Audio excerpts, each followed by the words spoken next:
Caregivers, have you ever felt like nothing, I mean nothing is going right? Well, cheer up and welcome to Dave the Caregiver's Caregiver radio program, where you'll learn how to avoid that dreaded thing called caregiver burnout and how to survive the grief process. You know, with roughly 100 million caregivers in the U.S. and Canada alone, that's about a third of the population. That means that everyone probably knows someone caring for a loved one. Join Dave and his guests now and every Wednesday at noon Pacific time as they discuss avoiding caregiver burnout and surviving grief. So find a comfortable place to relax, kick up your feet, and prepare to feel better and to receive practical tips and tools that you can start using immediately to get you through today and every day so you can survive your tomorrows. But not just survive, but to live life fully and abundantly. Yes, you heard me right. That is a possible goal to achieve. And now, here's your host, Dave Nasani. From Hawaii, Honolulu, Waikiki Beach, a big LA welcome to all my listeners out there in Radio Land. I am Dave, the Caregiver's Caregiver, coming to you live globally through the famous Blog Talk Radio Network. And of course on YouTube and Stitcher and Blueberry and all those other places, my website. Yes, folks, I am the guy who's going to help you and guide you through this very difficult journey. And I should say, Adrienne is the gal as well. And we're going to do our very best to help you avoid that dreaded thing called caregiver burnout. We have an exciting show planned for you today, an unexpected show. We had a guest who was a doctor, but she had to cancel unexpectedly because you know how doctors are. So it's just me and Adrienne. We're going to be talking about boundaries, a very, very important topic if you happen to be a caregiver. In fact, Adrienne, it's an important topic if you happen to be human and have any relationship with any other human being. Wouldn't you agree? Absolutely. So stay tuned. You do not want to miss this show. And if you're new to this show, we have many new listeners since we've gone video. The one thing we know about caregivers, by the way, is that they are caring and selfless and sacrificial. And, you know, because of that, because they put everyone else's needs above their own and they give and give and give till there's nothing left to give and they have an empty gas tank, they tend to burn out. Because of that very reason. They just don't know how to say no. They just don't have boundaries in their life. And sometimes it's not the other person's fault because the caregiver never communicated those boundaries that they even exist, and if they do exist, where they are. So, and we'll get into that more. But like the airlines always tell us in the event of emergency, put your own oxygen mask on first before you help your loved one with their mask. And the reason they say that, and by the way, did you see what they did to that guy on American Airlines last night who refused to give up his seat? My gosh. Think you have freedom in America, huh? I don't National think so. news. You know what? I'm not flying United anymore. That's it. They've been chopped off my list. Yep. Anyway, let me get back to my show here. The airlines, especially United, will tell you that if you don't put your needs above the needs of your loved one, then you will burn out. So just imagine that plane going down, everyone's screaming, and your bundle of joy gasping for breath. Whose mask are you going to put on first, huh? Now I'm not sure. But you've got to. I mean, how long could it take to put a mask on? You know, you grab it and you put it on, you do like 5 seconds. You could do it. And really, that's how long it realistically and figuratively and symbolically takes to put your needs first in a caregiving situation. Not a lot of time, you know? So anyway, we don't want you to black out. The airlines don't want you to black out. Otherwise, you won't be any good with anything or anybody. So. And we also talk about grief and loss here because anytime somebody loses something, and let's face it, folks, we all lose something every single day, every single hour sometimes. It throws us into this thing called the grief process. And we try to look for shortcuts out of it, but there is no shortcut. You have to go through the grief process. It is a process, and it's different for everybody, and it may take days, weeks, months, years to get through it. So you want to really give it the attention it deserves. And hopefully we can help you through your grief and your loss if you happen to feel like you're stuck. Hey, I want to take this time and thank my last week's guest, Ronald Bit Bitler Bittner. I'm so bad. Um, you can see that show and this show and all of our shows on my website, caregiverscaregiver.com. That's caregivers with an S, caregiver without an S.com. And just a reminder, when you're on that website, just take our short quiz to see if you're a candidate for burnout. And just for doing that, we're going to send you my book, my first book I ever wrote, absolutely free. It's a great book, getting rave reviews, still on Amazon, $10 value, free, just because I'm a nice guy and I want you to overcome this thing called caregiver burnout. Oh, I heard Tinkerbell. Is she in the background? Anyway, getting back to business here. Um, I'm easily distracted, I guess. All right, enough of that. Adrienne, welcome to the show. And I'm sorry that I'm in Hawaii and you're not. Did that sound? That's the quality of caregivers, empathy. You know, we can feel your pain and sympathy, et cetera, et I'm not cetera. in pain. It would be pleasant, but I'm not in pain. Yeah, one reason, I mean, as if I need a reason to come to Hawaii, but one big reason was that I've been fooling around with my book. Is that coming from me? I've been It's fooling not around with my coming book from me. for 2 years. I've been bouncing books out once a year, and then all of a sudden, I was told, oh, this book needs to go through a publisher, and I said, okay, and it needs to be longer.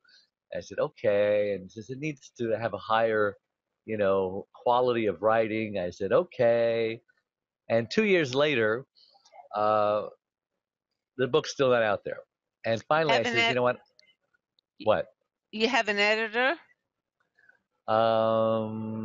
Kinda. I have a book Okay. coach, and Hmm. we have a book group, etc. And so she's helped a lot. But the problem is with publishers, major publishers. The industry has changed so much lately that it's just not the same as it used to be. I mean, it's changing literally daily. And so a lot of them, if they believe that your how-to book isn't in the hottest category, and caregivers may not be in the hottest category right now, they're not going to give it a lot of excitement, etc. Besides, they're going to do you relinquish all your control, and you're lucky if they don't change the title or they pick the book cover and you don't like it, and it just takes so long for them to do stuff and make up their mind, etc. I says, this book should have been out 2 years ago because my listeners need it, you know, now, yesterday. And if I continue to go down that road, I don't know when this book's coming out. So I'm just going to self-publish it like I did my other two books, and I get to keep 100% of everything. And I'm going to go on a book tour, and I'm on a speaking thing. I'm going to be speaking at Harvard in July, Whoa. and so doors are opening up, and so I said this is the time. I want that book to come with me to Harvard, and so let's just see what God's going to do. So I got it all done in like I mean it was mostly done. Just needed those final things. Needed to read it over again and again and again. And it's hard reading your book over again and again and again and looking. But every time I would find things to correct or things to improve. So it was a useful process. And finally, after 4 times, I hardly had any corrections on that last time. So I was okay. This is it. It's good enough. And then, book cover. I went out sailing, took a picture, had someone take a picture of me, and we have a book cover now. So we're ready, and I'm excited. It's been a very productive Hawaii vacation, and I've relaxed as well. So tonight we go home, but we won't get home until 4 a.m. in the morning. So, but boundaries is a very important topic. Wouldn't you agree, Adrienne? I mean, Definitely. I even have a chapter in my book on boundaries, and of course we'll be referring to that. I think the chapter is called "Say Yes to Boundaries, Say No to Limitless Caregiving." So, Uh-huh. what are your thoughts on boundaries just right out of the gate, Adrienne? Right out of the gate, it it takes knowing the person you're caring for and how you have to approach them with the topic. When they think that you should just be paying attention to them and nothing else, and your life is just falling apart because you're just so Yeah, busy. Um, you have to know how to say no that's right. in a You have nice to know way. how to say no. Um, there was a book that came out, Boundaries. That's how I first got introduced to the topic, I don't know, 20 years ago or so, and Mhm. however long it's been out. And I understood by reading the book that I already had boundaries in my life, and I didn't realize it. It's just my temperament, my personality, and the way I Mhm. am. I put up little check marks. People just can't violate my space without permission. I didn't understand the concept of a boundary, but apparently I was smart enough to know that this is my space. And there's nothing more uncomfortable than somebody getting into your space and pushing their face. Get in, right.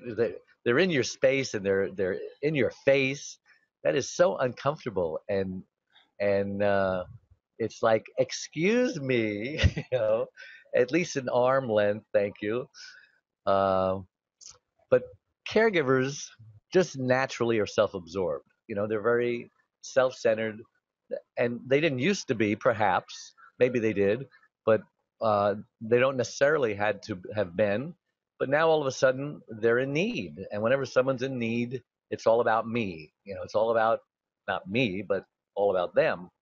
And so, first of all, you can't take it personally, and they don't know your boundaries. And even in a relationship, mother, father, son, daughter, aunt, uncle, grandparents, it's nice to communicate boundaries. And when it first becomes evident is when an adult child gets married. And now the parent who had carte blanche of just dropping in to their house anytime you wanted, unannounced, all of a sudden, um, mom, dad, we don't want you to just drop in. We love you. We love you to visit, but you have to call first. And it's hard for a lot of parents to get used to that concept. They're like in shock. But you know, I forget, and my wife forgets sometimes how it was with our parents. We didn't want them just dropping by anytime. It's best to call and so on. And we forget that we're turning into our parents, and that's a scary thing, isn't it? Any comments on Yeah. that? Agree? Disagree? Me, absolutely agree. There are times things come out of my mouth and it's like, oh no, I sound like my mother. It's we got to do something about that. Yes, that's for sure. Yeah. And when I say, it's our fault because we didn't communicate our boundaries, so there are lots of, and using that same example, this could go on for years where the adult child feels this way but doesn't communicate it because they're kind of afraid that they're going to hurt their feelings, and so they just kind of grin, and their husband, kind of said, well, I thought you were going to talk to her, I said, well, and all of a sudden, 10 years goes by, and she hasn't communicated her boundaries because she doesn't like Mhm. confrontation. Now, there's a Well, word that caregivers should know the meaning of, right? I think you need to also consider when in terms of y- the caregiver being sensitive to the other person, when it's okay to talk to them about something like this. You shouldn't start to set your boundaries while you're in the middle of an argument. Right. You Take them out to should, dinner or something. yeah, well, no,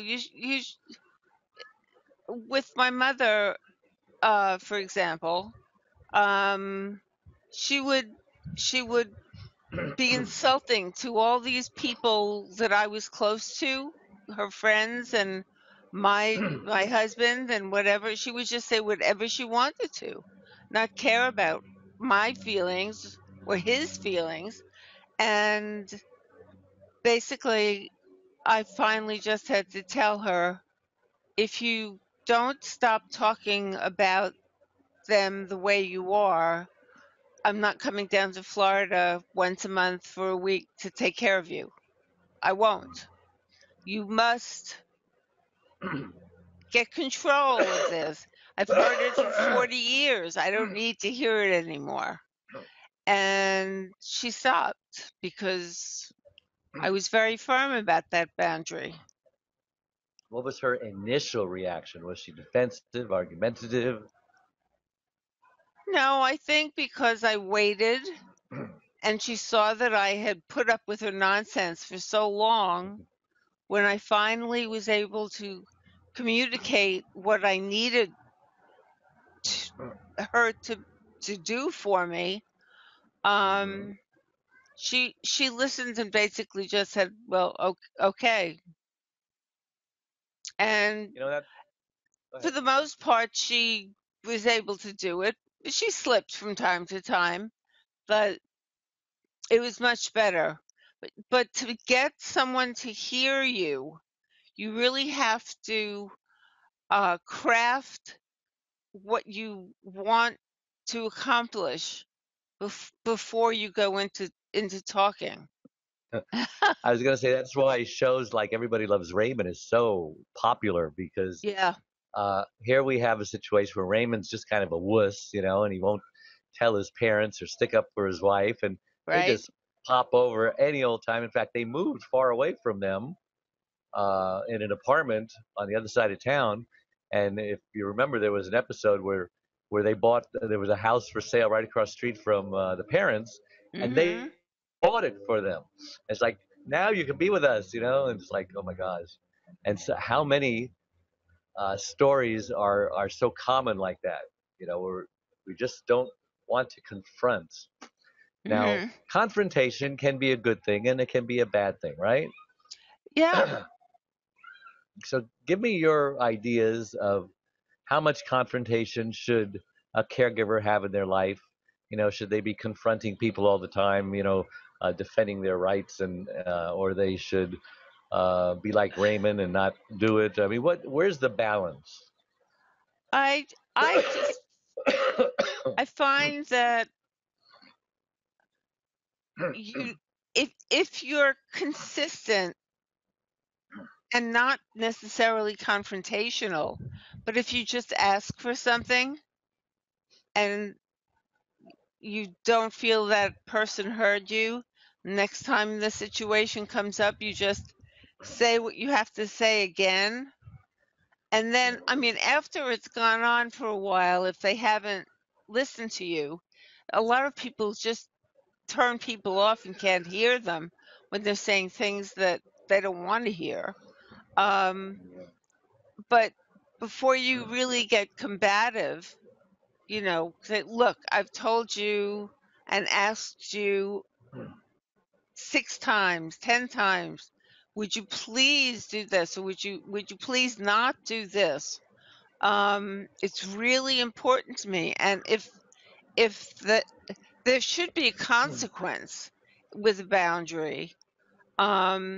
If you don't do this, I can't do that. And I found that Yeah. that was the most effective way of doing things.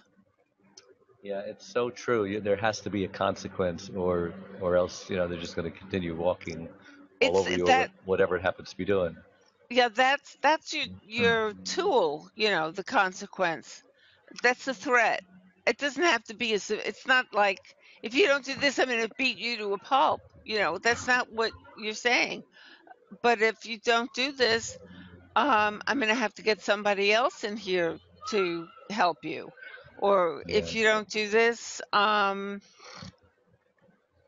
we're going to have to cut back on the hours or whatever. You should have a reserve, or know what the people around you really need, and threaten to somehow make their lives a little more difficult unless they make your life easier.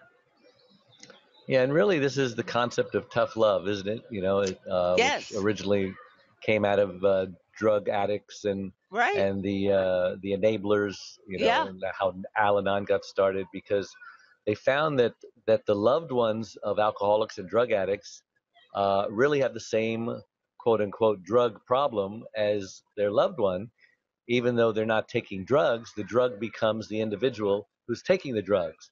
So that's their drug, this person, and they just do everything in their power to try to fix the person, and that Fix the person. fix and that usually involves giving them whatever they want or need so that they're not in pain anymore. But unfortunately, what they want and need isn't your stuff. They need consequences because you're Yes. enabling that bad behavior. And You it's just a never ending cycle. you should not just capitulate to everything that the person that you're caring for needs. Now there are times that what they're asking for is perfectly within reason. Or even if it's a little difficult for you to do, it's still reasonable because what they're asking for is something that they need. But if they want you to be at their side 24 hours a day and look in on them and ask them what they need every hour, that's ridiculous. In order Yeah, for us to be healthy caregivers, we need to know when to say, look, once a week, I'm going to need 3 hours to do this, or I'm going to need, I'm going to go for a manicure or a pedicure, or whatever it is that's going to make you feel yeah, better about yourself and take care of yourself. Um,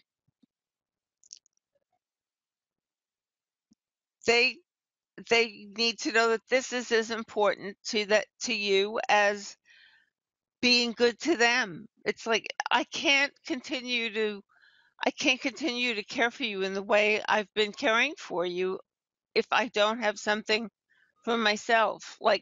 right. Like this is my life too. my, my life Hey, my life is I, important. If that's a great title. yes, it's a great title for a book. And in fact, that's why in Hawaii, for the cover of the book, we are struggling so much. What should we have for a cover? And even if it's young hands, wanted Uh-huh. something more exciting. So I thought of a sunset, and people says, no, that looks too It's a little like it gets religious or corny. like a sympathy card. Religious. Someone said it looks like Yeah, death, that true. That the too. final chapter, you know. So my coach says, you need to be out there doing what you love, and I love sailing. And so we took a picture of me sailing this big boat, and Right. you don't have to be a millionaire, you don't have to own a boat, but you can certainly go out and rent a boat for an hour if that's your passion, or go to the golf course and shoot some balls if that's your passion, or Hmm. whatever. And so there aren't very many. In fact, I don't think there are any books out there that are just, promoting and cheerleading. Get out there and do stuff, and that's what I wanted this book to do, and it's filled with very practical takeaway stuff, and it's my life too.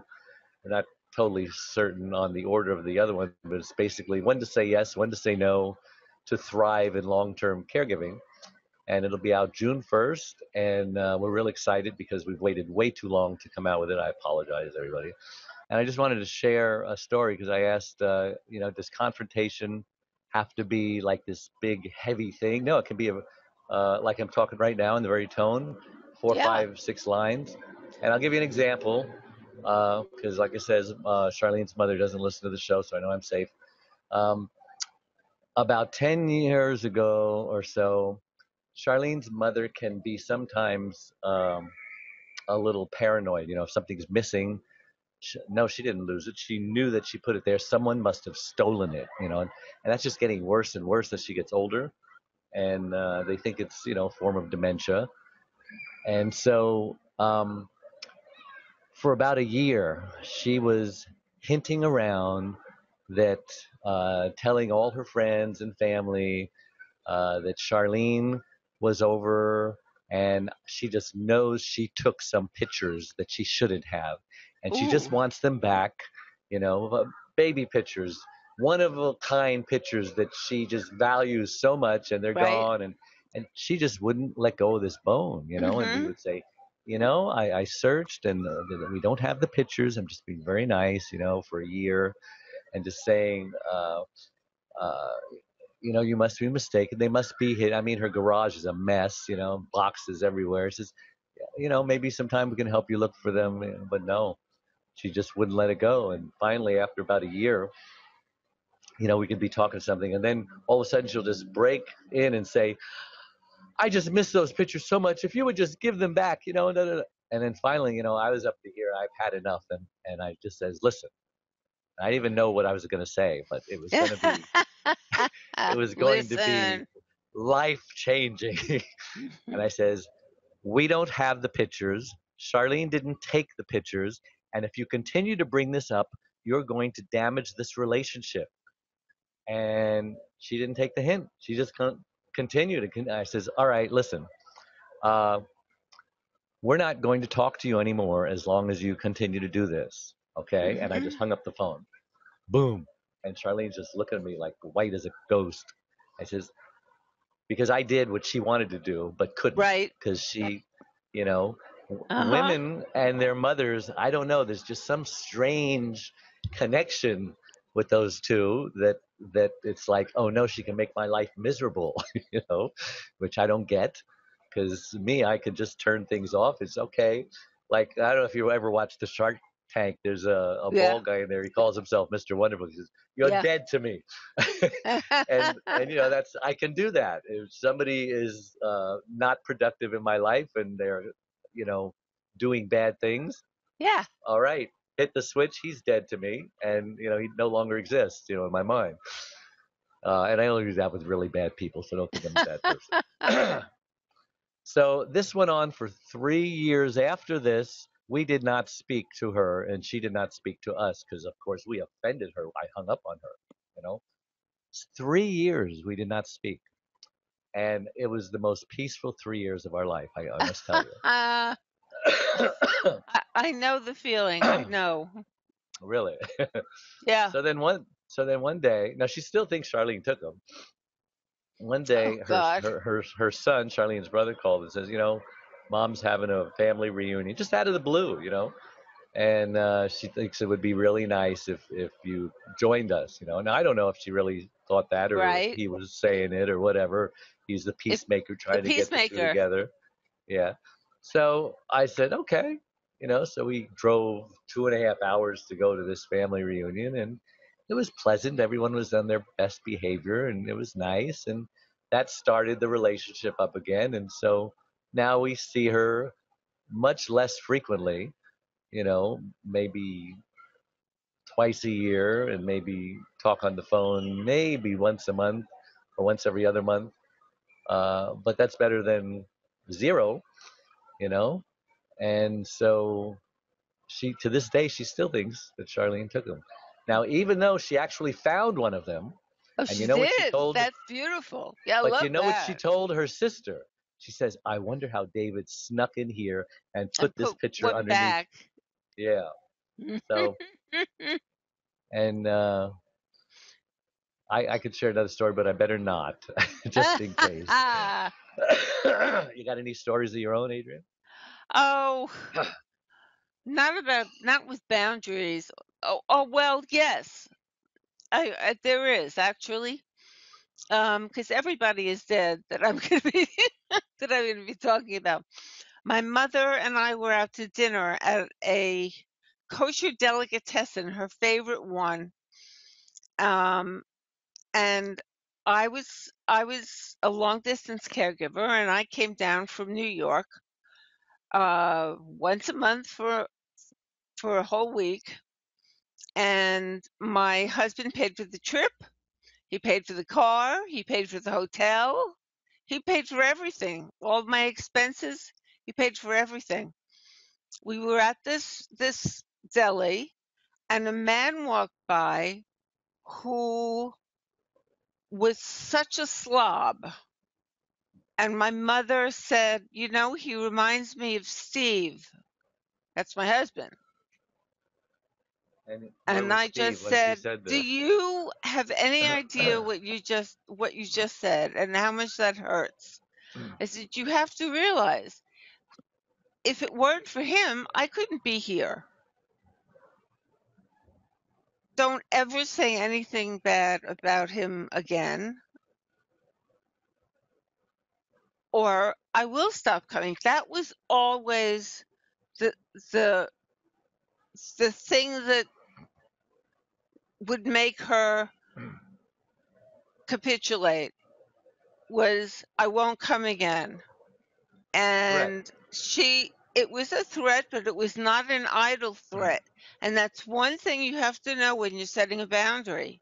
That's right. Don't make idle threats. Do not make idle threats. If it's not like something the boy that who cried wolf. Do not make idle threats, because if they see that you are doing that, they know that they can play you, and it just puts you in a weakened position. If you constantly tell the truth, which with a lot of people is very hard, just be straightforward and honest and say what you want and what you must have in order to do the things that you do, and say it in a very calm tone, and don't get angry, because I mean, there were times that I could have really grabbed her by the neck and say, "Shut up about anything." No, I learned she can't hear you when you're yelling and screaming. You have to deliver that message in the right voice, and then you stand a better chance of their hearing you. And I also wanted her to finally say thank you to Steve for doing all of that. And she did. It took time, but she got to see what it was all about. Yeah. There's so many, I have a cousin who's a drug addict, and he's off and on and off and on. And finally, I just had to I've always used tough love, but, I always bring him back because I love him. But I just couldn't do it anymore. And so I haven't seen him in a long time, years. But he knows that if he ever gets his life straightened out, that he can certainly give me a call, and we'll take up where we left off. But it's so sad to see the drug problem in this country. Now with heroin. One of my grandchildren, he's adopted. He has Asperger's, but he's like 19 now. Oh. And he takes heroin, and I mean it's just so sad. And it hurts all the family that love him. Just so sad. And in a way, caregivers who are not healthy are like drug addicts. And you can take the same prescription for a drug addict and put it on a caregiver, and it'll work. Now, don't be offended, caregivers, that I'm calling you drug addicts, but just think about it. All the stuff that we mentioned on this show today, I mean, this could be an AA meeting, because it's the same thing. We enable those who need tough love, and as a result, our lives are in worse shape. So many caregivers are just sicker than the people they're caring for. And there's an actual statistic now that 33% of caregivers die before the person that they're caring for dies. So you see, burnout is deadly, and enabling your loved one is deadly. So I don't know if they've ever done statistics on this, but from my experience, just reading my posts, and I'm sure you've got the same numbers, but it just seems like 90% of all caregivers, all family caregivers out there, are past the point of no return. They're burnt to a crisp, and they just need help, and they are exhibiting hopeless emotions. This is never. No way out. Never going to change. I'm going to die like this. I'm in caregiver prison, life sentence, and you try to offer them healthy suggestions. Well, just, I have no one to help me. I can't leave for 5 minutes to get a cup of coffee. Maybe, but maybe not. Maybe All I know is where there's a will, there's a way. How true is that remark, Adrienne? You're a good Jewish girl. Where there's a will, there's a way. How many times has your mother told you that?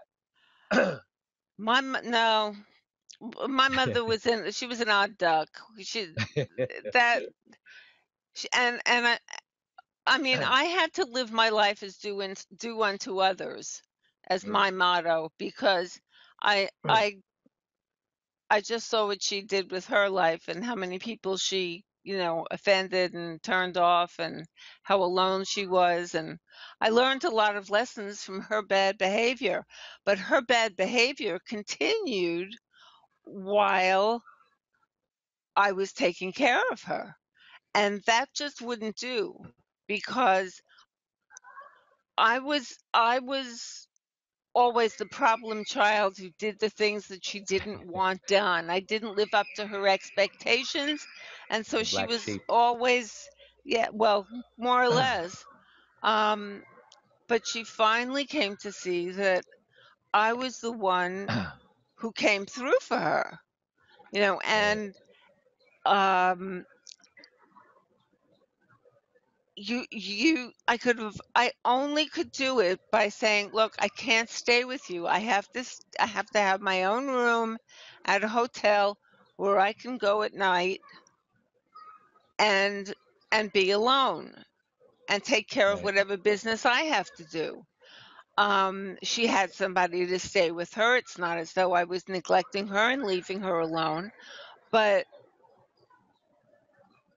I I demanded that that that was a boundary. I have to leave at, let's say, after 11 o'clock, when we would have watched television together. I drove back to my room and had a little bit of time for myself. And first thing in the morning, I go back to be with her. But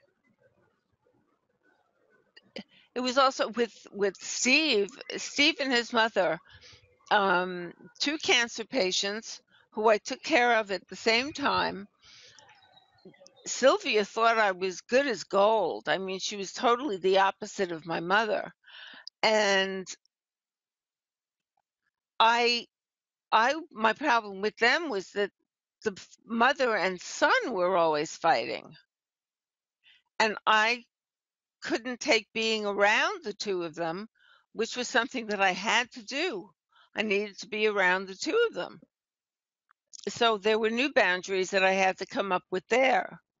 Like, you're crazy about your son, so why don't you just leave him alone for a while? He's not going to change, Sylvia. He's 68. But That's a because great idea. Um, I was the good one, I could explain things to her, and it's like, look at the life that we've built. And if you don't like it here, that was the other thing. She was always saying, I'm going back to Brooklyn. So it's like, there's the door, go. Nobody's stopping you. Nobody's forcing you to stay here with these people who love you and want to take care of you. You can go back to Brooklyn. We'll call Accessoride, which is a service that's provided here for seniors on the East Coast. We'll call Accessoride, and they'll take you back to Brooklyn if that's what you really want. Not shut her up. I mean, you have to shut down the constant, chronic, bickering kinds of arguments if you're going to be able, because those are the ones that repeat themselves. You have to shut that down so that you only start getting fed back the important stuff. yeah, and a lot of that is just manipulative bluff, Absolutely. and you need to call their bluff. You know. Absolutely. And it's there. I understand that they see that as a power, this bluster, and very frequently, the insults that hurt and sting. And why do that? It can't make you feel better. Right. It does take a certain amount of wisdom to be able to set boundaries the right way. And I think there are enough books on boundaries for people who do want to read up on it and are having troubles doing it to find them. Just go to a Barnes and Noble, sit down, and flip through some and see which one talks to you. You know. Yeah. And I wanted to read a couple of paragraphs in my new book. Yay. It's My Life Too. And this subchapter is called Boundaries Are Not a Secret. One of the issues I see again and again with caregivers is the unspoken, quote unquote, boundary. The caregiver feels resentful or violated, but has never told the caregiver, the care receiver, about the boundary that they'd like to set. How can a person honor a boundary they know nothing about? Perhaps you don't feel appreciated for all you do because your loved one rarely says the words, thank you. Your loved one may assume that you know how much your care means to them, but are unaware how much hearing those words mean to you. Your building resentment could be eliminated by a simple conversation. Now here you have someone who's getting bitter and bitter and building resentment inside simply because their loved one won't say three simple words. That's how simple it is to fix a lot of this stuff.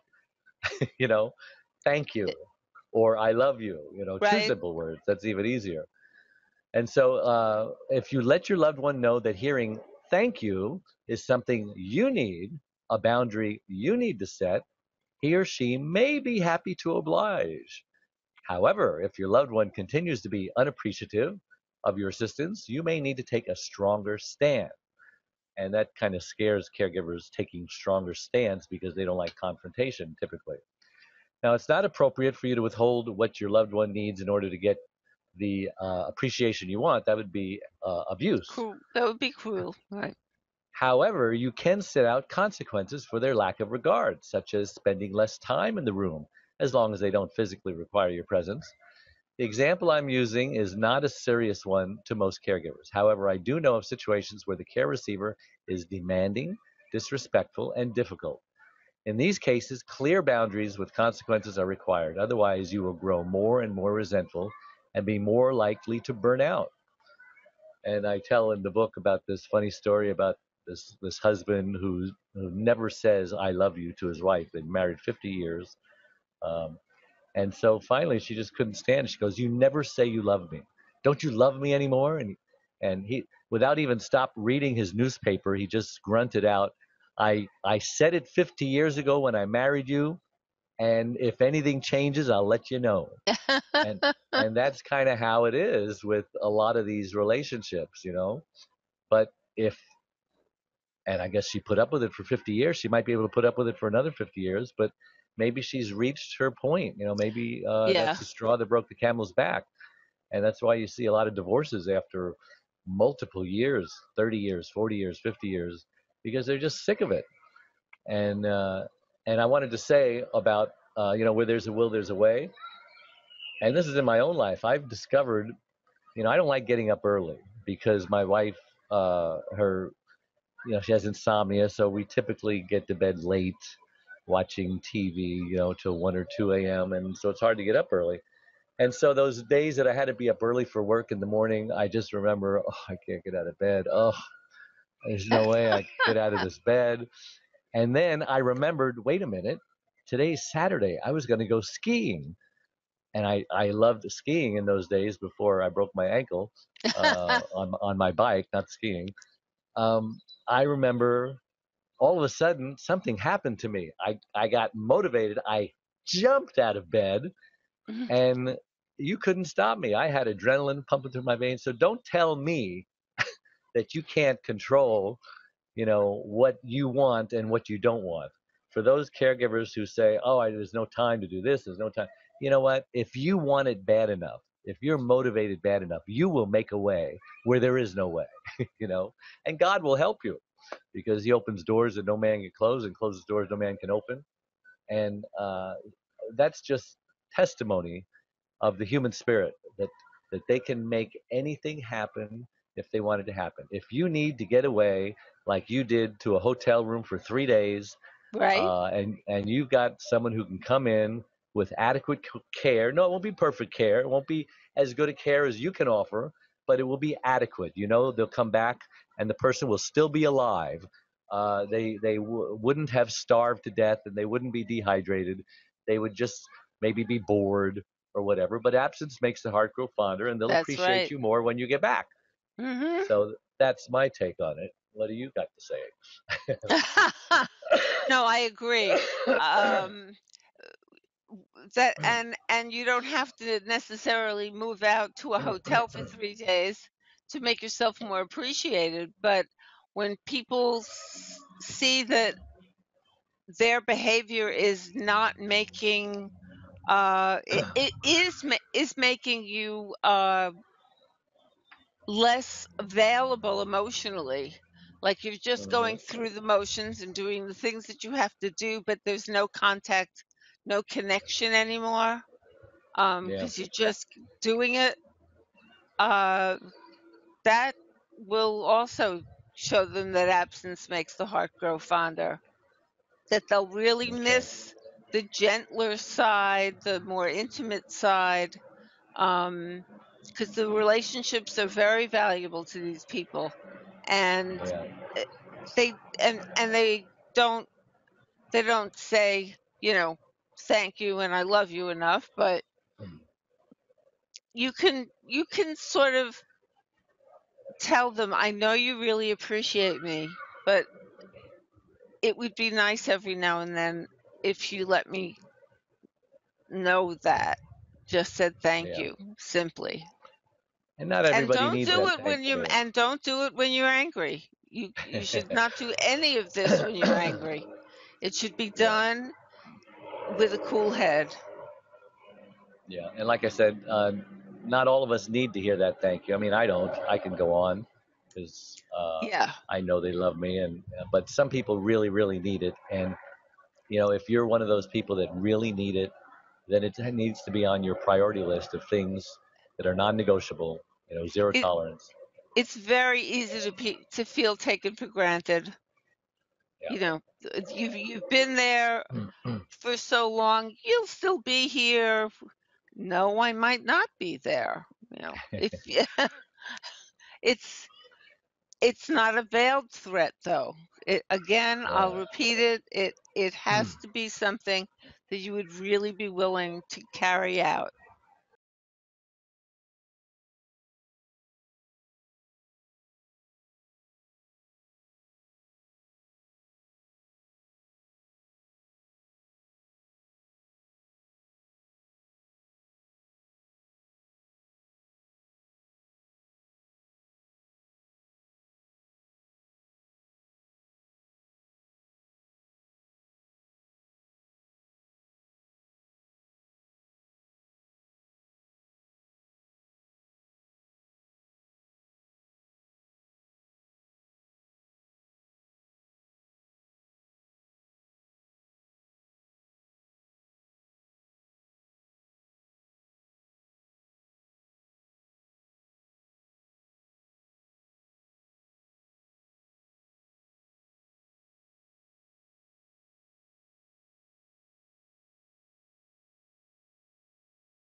a lot of the problems with caregivers and boundaries is the baggage that they carry in their head, Yep. because they've been hurt or the last time they were confrontive, it ended a relationship they didn't want to end because they didn't do it right or whatever. Right.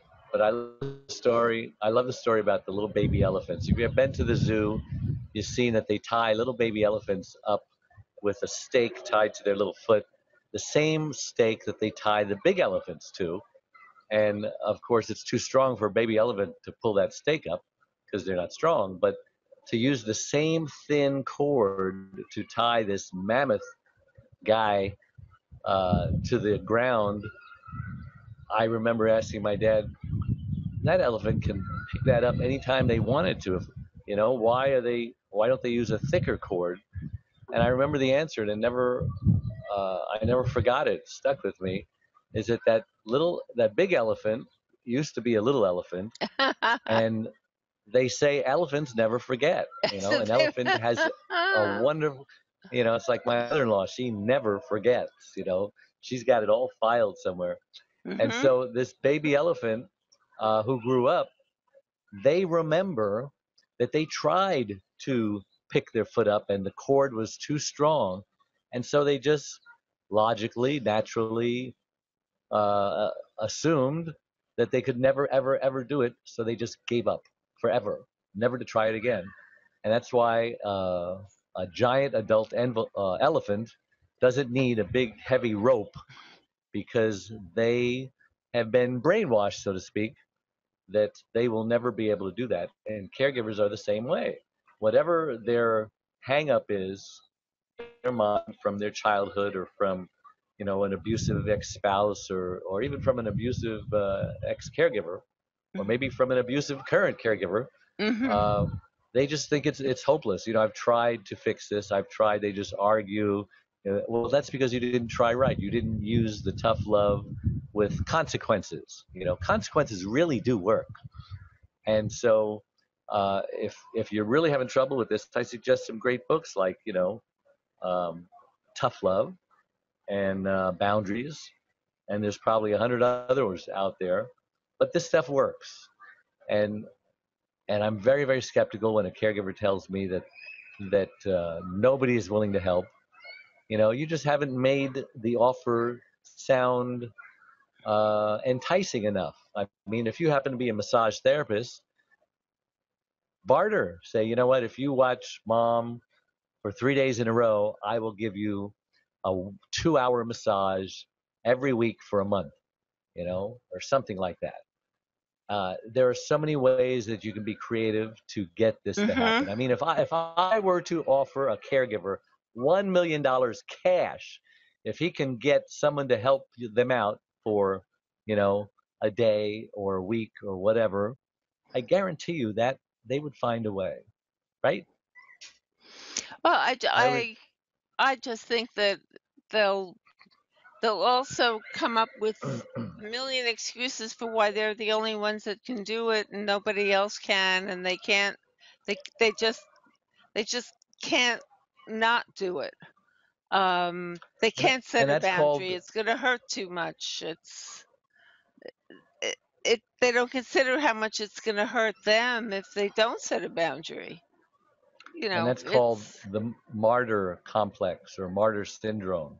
For and some reason, a lot of caregivers who are long-term caregivers have given up so much they do feel like martyrs, and I get a lot of them on our website and on Facebook, lots and lots of people. But it's amazing how many caregivers actually step up and write that other caregiver back about what they could be doing and how easy it could be yeah. coming But it from must another feel good to be a caregiver. martyr. Well, it feels There, good mu- there to must be be some able. gratification. I'm the only They're one getting that can something do it. positive Is out of it. Well, I'm the only one that can do it. Makes me feel very, in control. The thing is, what a caregiver needs to remember is that they are really the one with all the power, and that they Like the can elephant. make changes. That they can make changes. No one is going to think badly of them for putting their foot down and finally asking for what they need. I mean, of Yeah. course, it's ridiculous if they say, "Well, I need this. I need to go away for 6 hours to have my nails done and a massage." Break it up a little bit, like don't just dump it all at once. Make it reasonable, but realize that you're the one that has the power in the relationship in Yeah. actuality. Yeah. During the first 2 years of Charlene's stroke and her grief, I knew what I needed. I needed to get away. I needed to fly to New York. I have relatives back there that I'm very close with, and a weekend in New York just sounded like heaven. Yep. And I didn't know how I was going to do it, but I was going to get it done. I got babysitters. I don't know how I bribed them or paid them or did what, but I really don't remember because it's not easy getting help. But I got help because I knew that if I didn't get away, I was going to explode. Right. And so I did it,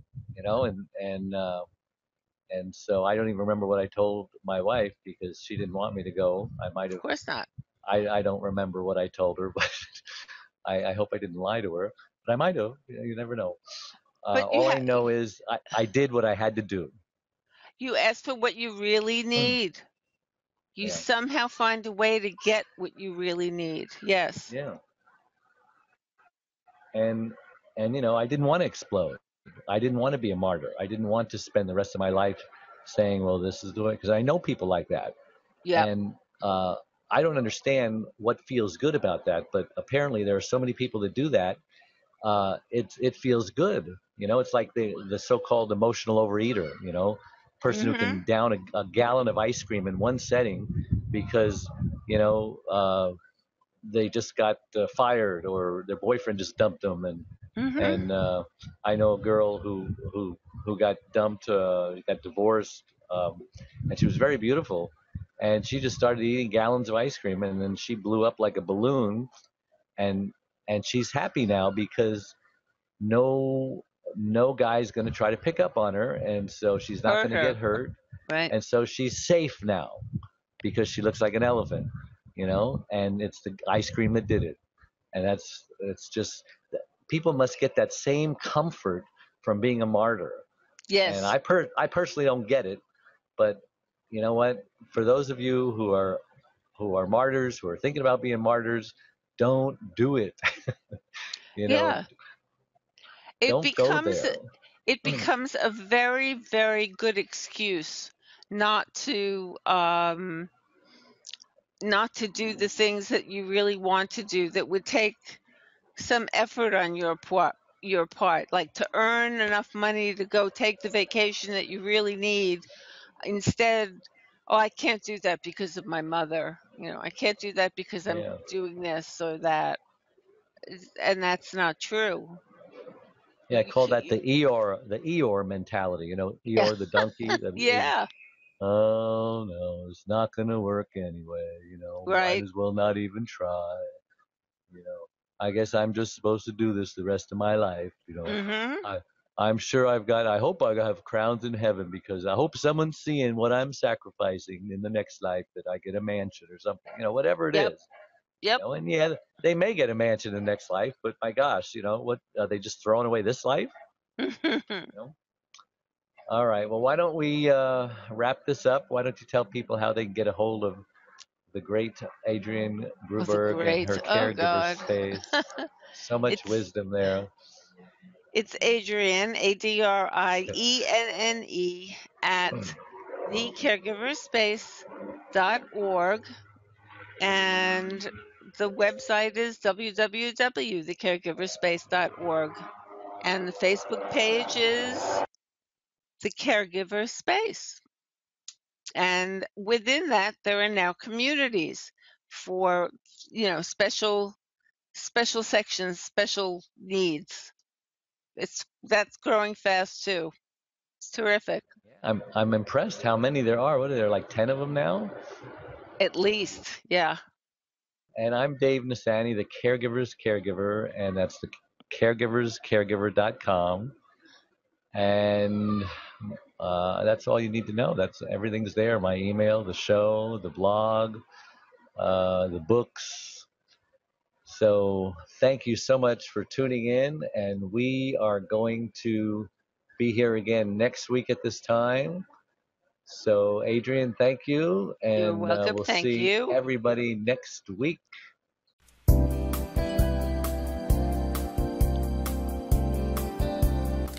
Thank you for joining Dave, the Caregiver's Caregiver radio show. Make sure you tune in every Wednesday at noon Pacific Time and anytime afterwards on podcast to catch more of Dave and his tips to caregivers on avoiding burnout and surviving the grief process right here on the Worldwide Block Talk Radio Network. Goodbye.